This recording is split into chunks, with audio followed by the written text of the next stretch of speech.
In this video, we are going to demonstrate how to do an afterthought buttonhole without having to cut your yarn.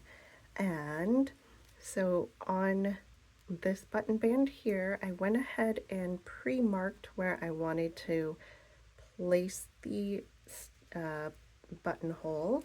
And now for this particular one, it's a 2x2 ribbing, and so I'd actually prefer the buttonhole to be right in the middle of the two stitches. And I have my stitch marker placed on one of the stitches, and so what I need to do on the back side here is take a look at the space next to the stitch that I'm attached to. And so in this case, that'll actually be this spot right here. And so what I'm going to do, let's see if I can get that more in focus. There we go. I'm going to insert my crochet hook here and kind of wiggle around in there. Try to just kind of loosen up that stitch because that's how we're going to create our buttonhole. Now, right here, we're going to keep the opening larger by laddering up, kind of like when you drop a stitch and you need to kind of pick your stitches back up. That's the exact same motion that we're going to do. So again, I'm just gonna place my hook in, and you can see I'm just going under the first one and then the second one right there, and then I'm going to actually scoop this second one over. Oop, split the stitch a little there. Let's watch what I'm doing and not the camera. Okay, so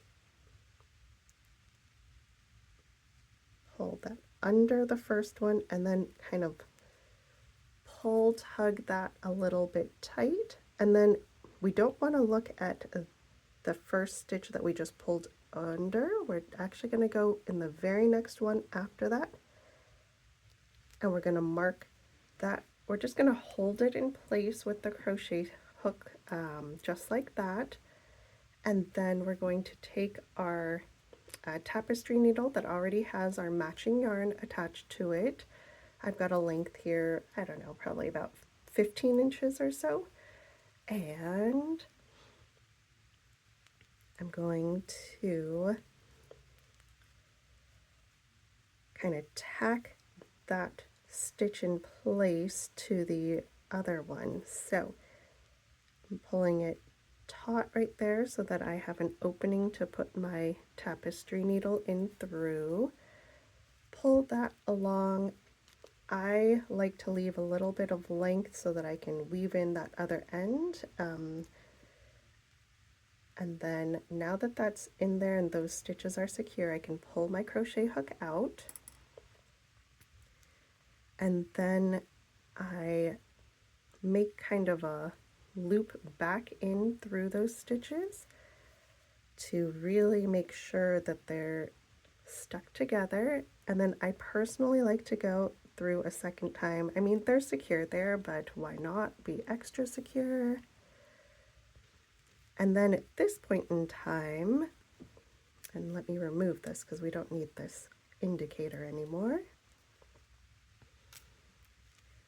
So at this point in time, we've got kind of a lumpy bit right there. And to get that more flat and kind of more stuck in place, I'm just going to weave in my ends to secure it in. And so let's go right here.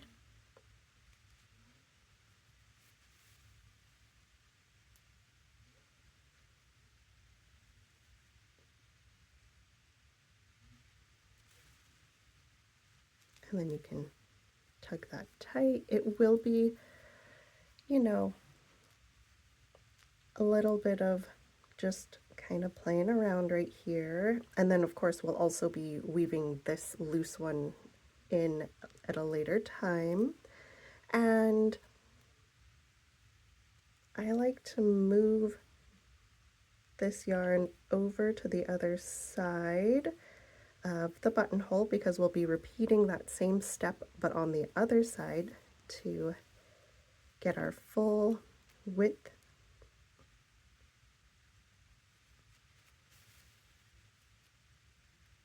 Alrighty, and now the yarn is basically in the right spot.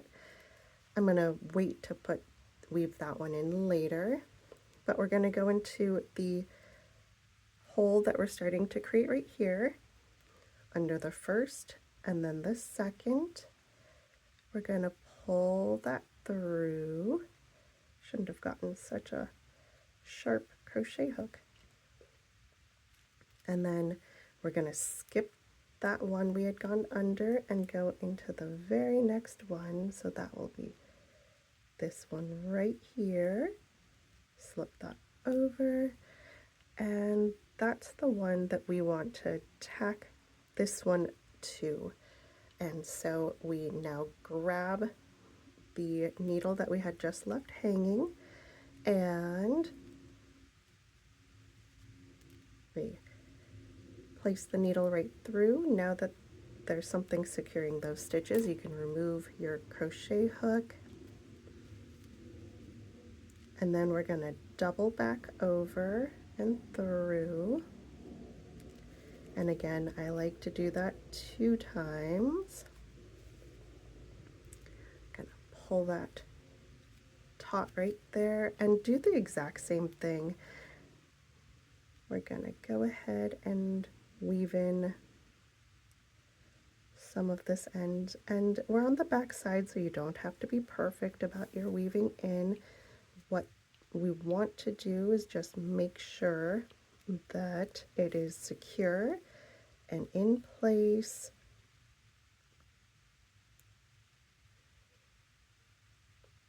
It is harder than you think to go ahead and weave in an end while watching a camera, and I don't know why I keep looking at the camera instead of my actual work.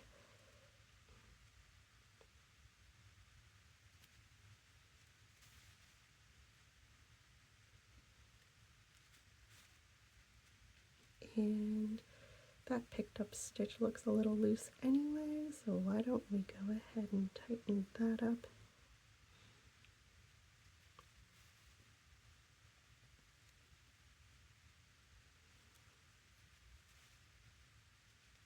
And now I don't need to fuss too much with that just this second. I like to take my crochet hook and kind of make sure that it looks nice and kind of straight versus otherwise.